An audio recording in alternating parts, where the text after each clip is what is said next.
ನಮಸ್ಕಾರ ಸ್ನೇಹಿತರೆ. ಇವತ್ತಿನ ವಿಡಿಯೋದಲ್ಲಿ ನಾನು ನಿಮಗೆ ಕೃಷ್ಣ ಜನ್ಮಾಷ್ಟಮಿ ಹಬ್ಬ ಹತ್ತಿರ ಬರ್ತಾ ಇದೆ. ಹಾಗಾಗಿ ಮಕ್ಕಳಿಗೆಲ್ಲ ಕೃಷ್ಣನ ವೇಷ ಆಗ್ತಾ ಇರ್ತೀರ. ಹಾಗಾಗಿ ಕೆಲವೊಂದು ವಸ್ತುಗಳನ್ನು ಅಂಗಡಿಯಿಂದ ಖರೀದಿ ಮಾಡ್ಕೊಂಬರೋಕ್ಕಾಗಿರಲ್ಲ. ಹಾಗಾಗಿ ಮನೆಯಲ್ಲೇ ಯಾವ ರೀತಿಯಾಗಿ ಮನೆಯಲ್ಲೇ ಇರುವಂತಹ ವಸ್ತುಗಳನ್ನು ನಾವು ಬಳಸ್ಕೊಂಡು ಯಾವ ರೀತಿಯಾಗಿ ಸಿಂಪಲ್ಲಾಗಿ 5 ನಿಮಿಷದಲ್ಲಿ ನಾವು ಕಿರೀಟನ ಯಾವ ರೀತಿಯಾಗಿ ಪೇಟನ ಮಾಡ್ಬೋದು ಅಂತೇಳಿ ನಿಮಗೆ ತೋರಿಸ್ಕೊಡ್ತೀನಿ ಸುಲಭವಾಗಿ. ಬನ್ನಿ ನೋಡ್ಕೊಂಬರಂತ್ರಿ. ನೋಡಿರಿ, ನಾನೇನು ತೊಗೊಂಡಿಲ್ಲ, ನ್ಯೂಸ್ ಪೇಪರನ್ನು ತೊಗೊಂಡಿದ್ದೀನಿ. ಇದನ್ನು ನ್ಯೂಸ್ ಪೇಪರು ಹಾಗೆ ಒಂದು ಶೈನಿಂಗ್ ಬಟ್ಟೆ ಇರುವಂತಹ ಒಂದು ಬ್ಲೌಸ್ ಪೀಸ್ ತೊಗೊಂಡಿದ್ದೀನಿ. ಅದಕ್ಕೆ ಸಹಾಯ ಆಗಲಿ ಅಂತೇಳ್ಬಿಟ್ಟು ಗುಂಡು ಪಿನ್ನು, ಎಲ್ಲರ ಮನೆಗೂ ನ್ಯೂಸ್ ಪೇಪರ್ ಮತ್ತು ಬ್ಲೌಸ್ ಪೀಸು, ಗುಂಡು ಪಿನ್ನು, ಹಾಗೆ ಯಾವುದಾದ್ರೂ ಒಂದು ಮಣಿ ಸರನ ನಾನು ತೊಗೊಂಡಿದ್ದೀನಿ. ಸಾಮಾನ್ಯವಾಗಿ ಎಲ್ಲರ ಮನೆಯಲ್ಲೂ ಮಣಿ ಸರಗಳು ಇದ್ದೇ ಇರುತ್ತೆ. ಹಾಗಾಗಿ ಇದನ್ನು ಬಳಸ್ಕೊಂಡು ನಾನು ಒಂದು ತಲೆಗೆ ಹಾಕೋ ಪೇಟನ ನಾನು ಮಾಡಿ ತೋರಿಸ್ತೀನಿ ನಿಮಗೆ. ಬನ್ನಿ.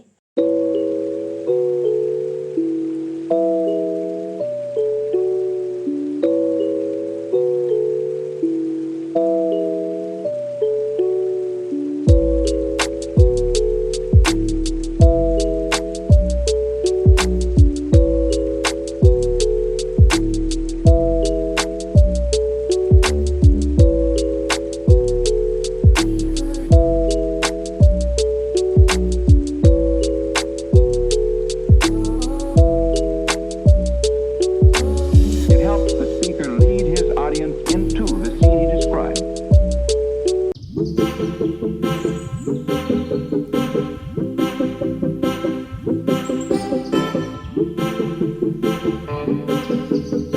ಈ ರೀತಿಯಾಗಿ ಪೇಪರ್ನ ರೋಲ್ ಮಾಡಿಕೊಂಡು ಅದಕ್ಕೆ ಸ್ವಲ್ಪ ಎಡ್ಜಿಗಿರುತ್ತಲ್ಲ, ಆ ಕಡೆ ಈ ಕಡೆ ನಾವು ಎಷ್ಟು ಬೇಕಾದರೂ ಪೇಪರ್ ಶೀಟ್ ತೊಗೊಂಡು ನಮ್ಮ ಮಕ್ಕಳ ಸೈಜ್ಗೆ ಅಥವಾ ಯಾರ ಸೈಜ್ಗೆ, ದೊಡ್ಡ ಸೈಜ್ ಬೇಕಾದರೆ ದೊಡ್ಡ ಸೈಜು, ಚಿಕ್ಕ ಸೈಜ್ ಬೇಕಾದರೆ ಚಿಕ್ಕ ಸೈಜು ಕ್ಲೀನಾಗಿ ನೀಟಾಗಿ ನೋಡಿಕೊಂಡು ಗುಂಡು ಪಿನ್ನನ್ನು ನೀಟಾಗಿ ಹಾಕ್ಕೋಬೇಕು. ಯಾಕೆಂದರೆ ಮಕ್ಕಳಿಗೆಲ್ಲ ಚುಚ್ಚಿಬಿಟ್ರೆ ಕಷ್ಟ ಆಗಿಬಿಡುತ್ತೆ, ನೋಡಿಕೊಂಡು ಹಾಕ್ಕೋಬೇಕು. ಇಲ್ಲಾಂದರೆ ಪಿನ್ ಇರುತ್ತಲ್ಲ, ಸೇಫ್ಟಿ ಪಿನ್, ಅದನ್ನು ಕೂಡ ಹಾಕ್ಕೋಬೋದು. ಈ ರೀತಿಯಾಗಿ ನಾನು ಫೋಲ್ಡ್ ಮಾಡಿಕೊಂಡು ಇದನ್ನು ರೋಲ್ ಮಾಡಿಕೊಂಡು ನೀಟಾಗಿ ಸಣ್ಣದಾಗಿ ಮಾಡ್ಕೊಳ್ತೀನಿ. ಇಲ್ಲ ದೊಡ್ಡದಾಗಿ ಬೇಕಾದರೆ ದೊಡ್ಡದಾಗೂ ಕೂಡ ಮಾಡ್ಕೋಬೋದು. ಈ ರೀತಿಯಾಗಿ ನಾನು ಮಾಡ್ಕೊಂಡಿದ್ದೀನಿ. ಮಾಡಿಕೊಂಡು ಇದಕ್ಕೆ ನೀಟಾಗಿ ಸುತ್ಕೊಳ್ತಾ ಹೋಗ್ತೀನಿ. ತುಂಬಾ ಈಸಿಯಾಗಿರುತ್ತೆ, ಬೇಗನೆ ಮಾಡ್ಬೋದು. ಮತ್ತು ನೋಡಿ, ಆ ಕಡೆ ಮಧ್ಯಕ್ಕೆ ಇರುತ್ತಲ್ಲ ಎಡ್ಜು ಎಲ್ಲೋ ಬಿಚ್ಕೋಬಾರ್ದು ಅಂತೇಳ್ಬಿಟ್ಟು ಒಂದು ಗುಂಡು ಪಿನ್ನ ನನ್ನ ಸೇಫ್ಟಿಗೆ ನಾನು ಹಾಕ್ಕೊಂಡಿದ್ದೀನಿ.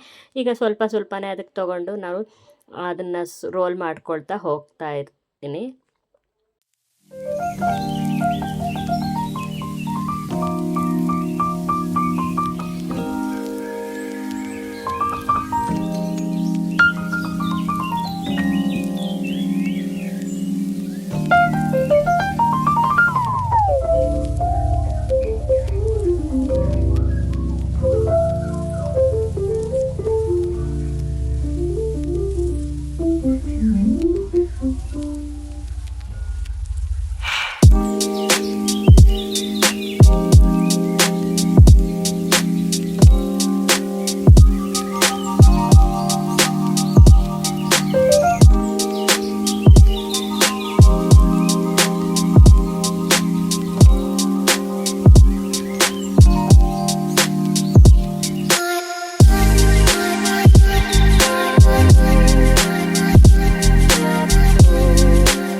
ನೋಡಿದ್ರಲ್ಲ ಸ್ನೇಹಿತರೆ, ಯಾವ ರೀತಿಯಾಗಿ ಕೃಷ್ಣನಿಗೆ ಒಂದು ಸುಂದರವಾದ ಒಂದು ಪೇಟ ಥರ ನಾವು ಮನೆಯಲ್ಲೇ ಮಾಡ್ಬೋದು.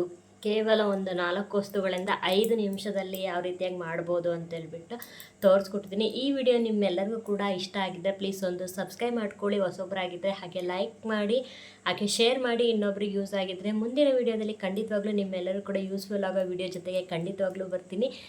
ಎಲ್ಲರಿಗೂ ಕೂಡ ಧನ್ಯವಾದಗಳು.